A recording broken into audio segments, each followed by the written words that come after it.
اللهم صل على سيدنا محمد الفاتح لما أغلق والخاتم لما سبق ناصر الحق بالحق والهادي إلى صراطك المستقيم وعلى آله حق قدره ومقداره العظيم. أعوذ بالله من الشيطان الرجيم. بسم الله الرحمن الرحيم. وصلى الله على سيدنا محمد وعلى آله وصحبه أجمعين. maa ngi tudd Cissé Kane di président comité préparatoire colloque mondial Tidjaniya. maa ngi wax ci turu comité bi yëpp di sant yàlla di julli suñu sang bi Seydina Muhammad sallallahu alayhi wa sallam sant suñuy wayjur di sant Sidi Ali Haydara Tidjani moo xam ne moo woote woon tey mboolem kër diine yi ak mboolem journaliste yi ngir def ñaan ci tamit yégle colloque mondial de la Tidjaniya boo xam ne dafa war a am fii ci Sénégal incha allah mois de novembre gannaaw comité scientifique bi ak comité préparatoire bi liggéeyee ba am ndigal mag ñi ñëpp ak ñaanu mag ñi ñëpp macha allah gannaaw bi ñu amee tamit ñaan ak ndigal képp koo xam ne yaa ngi nekk xalifa cheikh ci àdduna bi mbooloom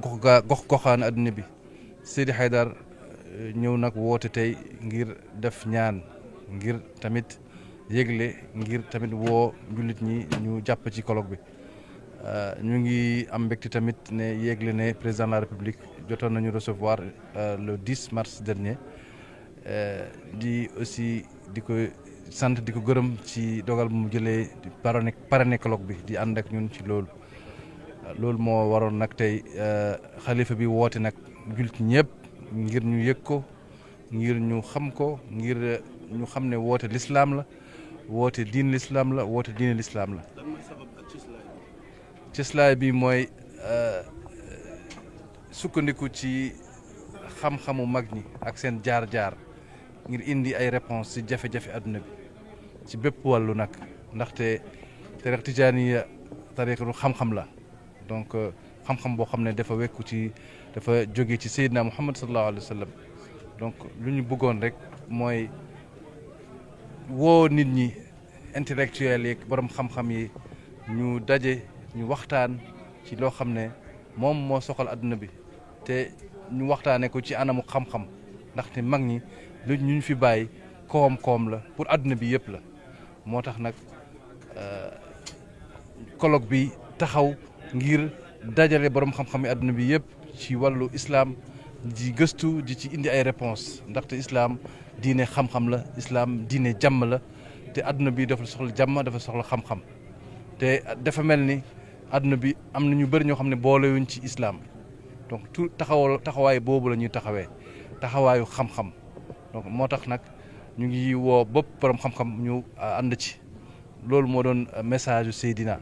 di woo tamit mboolem jullit yi ne xam ne ñu ngi ci àdduna bi nekkul rek ne tijaan yi rek ñoo woote rek ñoom ñoo ci taxaw waaye nekk na loo xam ne képp koo xam ne yaa ngi yittewoo xam-xam nga nekk jullit nga bañ a nekk jullit am nga ci sa wàll ndaxte loolu mooy loo xam ne dafay njëriñe alam bi yëpp monde bi yëpp te colloque bi nag mi ngi am ay représentants ci presque tous les pays du monde ndax tijaaniya tey ñu ngi lim ci ay centaines de millions dans le monde donc jamaa la boo xam ne su nekkul jamaa bu gën a rëy ci lislaam moom jege na ko. tey bu ñu waxee colloque xel day dem ci wàllu diine wala jikko bu rafet mais est-ce que tey duñ def taxaw seetlu xool ci wàllu réseaux sociaux yi ni mu yàqu ak ni mu may nit ñi ku nekk di wax li la neex. loolu yëpp dugg na ci colloque bi ndaxte am na ay thématiques yoo xam ne dañ koy développé bokk na ci thématiques yi numérique bokk na ci famille valeur vivre ensemble donc yooyu yëpp mu ngi ci colloque bi lépp loo xam ne lamboo na fépp fan la nit mën a jaar ngir dund bu baax bu équilibré colloque bi laaj na ko. am na tamit beneen programme ci colloque bi mooy salon international du livre islamique boo xam ne dafay organiser nit ñi pour ñu daje ci benn barab bu yaatu boo xam ne dañuy xool mbindum jullit ñi ak mbindum lislaam ci àdduna bi ci wàllu français ci wàllu arabe ak ci wàllu anglais waaye tamit ci wàllu suñu lu ñuy wax ajami yi ak tamit téere yi mag ñi ñoo xam ne ñi nekk ñoo xam ne mag ñoo xam ne ñoom ñooy koom-koomu Afrique koom-koomu Sénégal mooy magu suufiya rawatina nag magu tijaaniya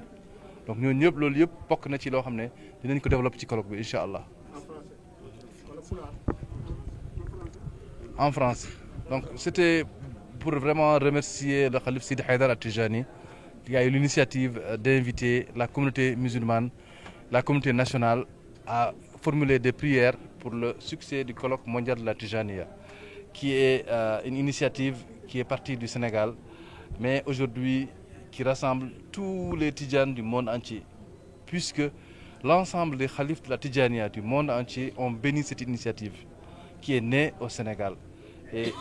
aujourd'hui, plus de 150 intellectuels et érudits se sont réunis pendant quelques années pour concocter un programme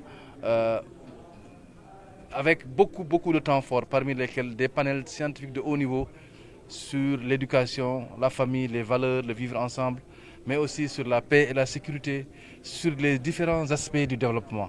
Parce que l'islam, c'est d'abord une religion de la connaissance. Le prophète sallallahu alayhi wa sallam a dit: je suis la cité de la connaissance, je suis la cité de la science. Donc nous nous sommes dit, partons de ce principe-là pour prendre de l'islam soufi et de la Tijaniya ce qui peut servir à l'humanité, mais sur un plan intellectuel, pas sur le plan ésotérique, non, sur le plan intellectuel. Parce que nos ancêtres, nos shuyukh, nous avons la preuve manifeste qu'ils ont écrit des œuvres qui sont d'une dimension planétaire, qui peut être utile à toute l'humanité. Et leur leader, c'est Cheikh Tijani. Mais nous appelons, comme le Sédina, il a appelé à tous les musulmans de venir accompagner ce processus. Parce que nous savons tous que notre monde, il est malade. Il a besoin de solutions. Et les solutions, c'est aussi la connaissance islamique. Et parmi les temps forts, à part les panels, il y a aussi un grand salon du livre islamique qui sera organisé, qui va mettre en valeur l'édition et le livre islamique. Et ce salon va pouvoir permettre de mettre ensemble les éditeurs, les auteurs et de faire rencontrer tout le monde autour du livre et de l'édition islamique. Et donc, ce sont des temps forts qui vont permettre de magnifier le rôle de l'islam en tant que religion de la connaissance, en tant que religion vectrice de la paix, en tant que religion qui distribue le bien-être, et la Tijaniya en tant qu'usine pour fabriquer des citoyens modèles et équilibrés. Ce message s'adresse à tous les musulmans. Tout le monde doit pouvoir se sentir impliqué dans cette initiative. Et donc il a beaucoup insisté sur l'importance de l'unité et de la solidarité autour des questions essentielles de notre époque. Et donc l'islam peut être un facteur de solution pour beaucoup de ces questions-là. Donc le colloque va appeler à des consultations scientifiques de haut niveau. Et grâce à Dieu, nous avons aussi le soutien de nos autorités. Et donc le Cheikh a remercié le président de la République, son Excellence Bassirou Diomaye Diakhar Faye, qui a reçu la délégation qu'il a conduite le 10 mars dernier au nom des familles religieuses et au nom du comité scientifique. Et donc qui a apporté son soutien et son parrainage au colloque mondial de la Tijaniya. Donc c'est un peu ça la quintessence du message du Khalif. Très bien, vous l'avez dit tout à l'heure en Wolof, est-ce que les réseaux sociaux ne sont pas la source du mal et comment faire pour utiliser l'Internet de manière éthique? Ce qui est la source du mal, c'est d'abord les comportements eux-mêmes. Les réseaux sociaux peuvent être utilisés à bon escient uniquement avec le bon comportement. C'est pourquoi nous, notre angle de visée, notre porte d'entrée, c'est d'abord le comportement. Et si on a de bonnes résolutions sur les comportements à adopter qui sont inspirés de la religion de Sayyidina Muhammad sallallahu alayhi wa sallam, on va avoir une bonne maîtrise des réseaux sociaux. Et donc le colloque va certainement apporter des recommandations fortes pour pouvoir gérer le numérique de façon durable et de façon viable. Et justement, ça me donne l'occasion de parler d'un des temps forts du colloque, c'est l'application Hadramap, qui va être une application essentiellement à essence spirituelle, qui va localiser tous les lieux de Haylala dans le monde. Les Tijanes sont 500 millions dans le monde. Ils font la Haylala tous les vendredis pour sortir des turpitudes du monde, pour adorer leur Seigneur. Tout Tijane doit pouvoir se localiser la Hadra la plus proche. Et de fil en aiguille, on peut développer le tourisme religieux autour de cette application. Et toutes ces questions-là, c'est d'abord de mettre en avant l'islam, religion de paix et religion du bon comportement.